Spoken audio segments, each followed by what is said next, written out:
Nag-iisang Estero Ranger at ano, kitang-kita taas ng tubig or ayan guys, ano, kami loud shoutout ano, ngayon Friday alas 10 ng tanghali. Update tayo dito sa may Manila Bay. Medyo masama ang panahon dahil nga sa habagat. Kitang-kita natin ang Manila Bay, nag-alburuto, lakas ng alon. Sarado ngayon ang Dolomite. Kaya nga hindi tayo nakapasok. Akala ko sa open ngayong araw. Ang plano ko kanina, doon tayo sa loob. Pero hindi tayo pinapasok dahil nga sarado. Pag masama ang panahon, sinasara nila Manila Bay ngayon.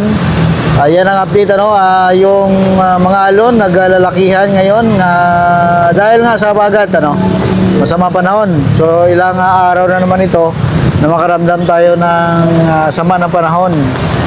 So walang makapasok no, sa Manila Bay at kitang-kita no, ang ulan sa gitna ng karagatan, malakas yung hangin, yung mga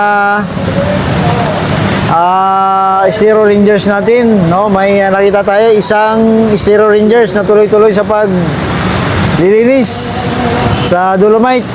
Ang tubig, nakita nyo sa batuan na yan, pumasok na, no?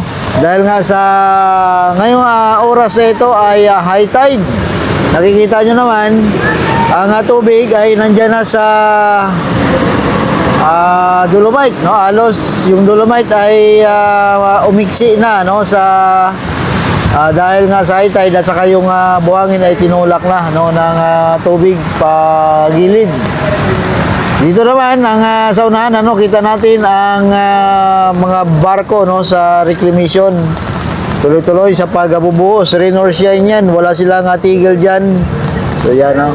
So ngayong araw ay August 28. Yan ano, Biyernes. Yan ang update dito sa Manila Bay ngayong araw. Malakas yung hangin. Siguro narinig nyo naman sa aking audio na talagang matindi ang hampas ng hangin.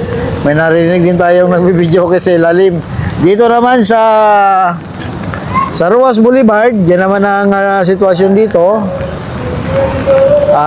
Sa ngayon ang papunta ng Baclaran ay medyo wala masyadong traffic ano sa may bandang northbound ano yung papunta ng Divisoria, yun po ang medyo mabagal ngayon no, may kunting pagtigil pero sa papuntang Baclaran ay tuloy-tuloy ano.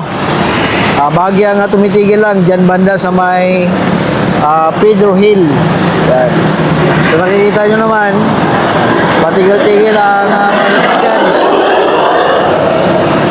Yan. Yan ang sitwasyon dito sa may Ruas Boulevard along Manila Bay, no? Yan po ang Dolomite, no? Nandito tayo sa Dolomite sa may footbridge as usual, ano? So update tayo kasi masamang panahon ngayon. Ngayon, dito naman sa ating karagatan, ano, kitang-kita ang pagtaas ng tubig or yung high tide, no?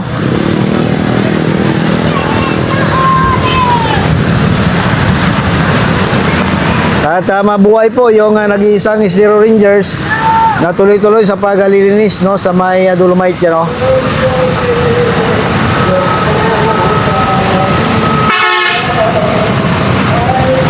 Yan.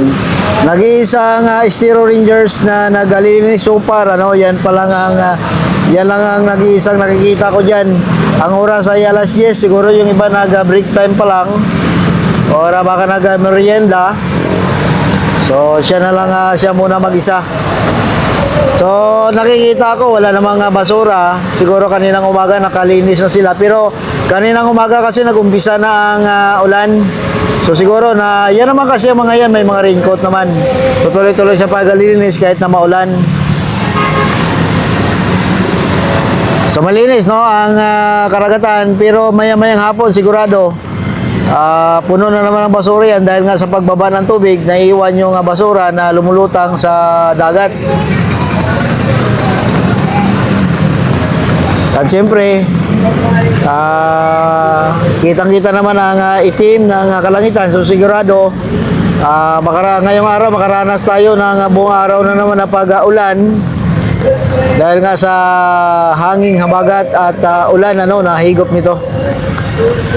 So, kita-kita nyo naman yung alon matindi. Talagang kita yung lakas kasi nga ang buhangin ng Manila Bay or Dolomite ay talagang tinutulak niya dito pagilid.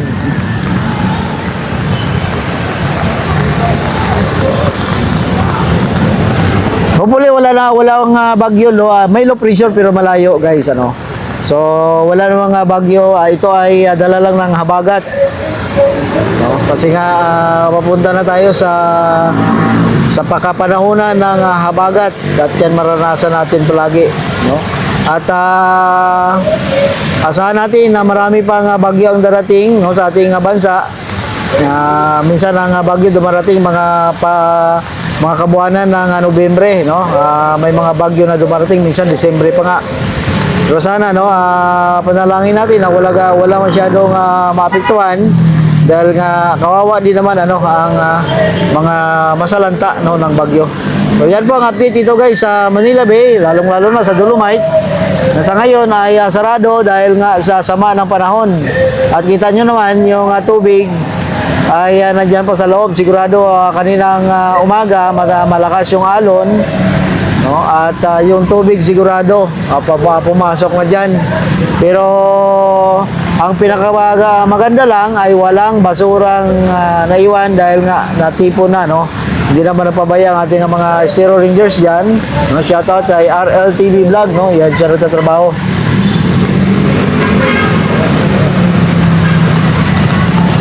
Ayan, dito naman sa Ross Boulevard, yan po ang ating update, Yan, dito tayo sa may footbridge, pasalamat tayo, may footbridge dito. Pwede tayo mag-update anytime, kahit masama panahon, At siyempre, makikita natin ang traffic dito. Sa ngayon, wala akong nakita mga baha dito. So, wala akong nakita baha dito sa ngayon. Dahil nga ang ulan na hindi naman gaano kalakas, kumbaga ambon lang. Although kaninang umaga malakas, pero ngayong tanghali ay hindi naman gaano kalakasan. So walang masyadong baha. Pag ganitong ulan lang ay kaya-kayang susintuhan pa ng mga drainage. Puwera na lang pag malakas talaga, Yan. So yan guys, salamat po, paki-click like yung ating maiksing siya update dito sa Dolomite, Manila Bay and sa Roas Boulevard. Ngayong araw ng Friday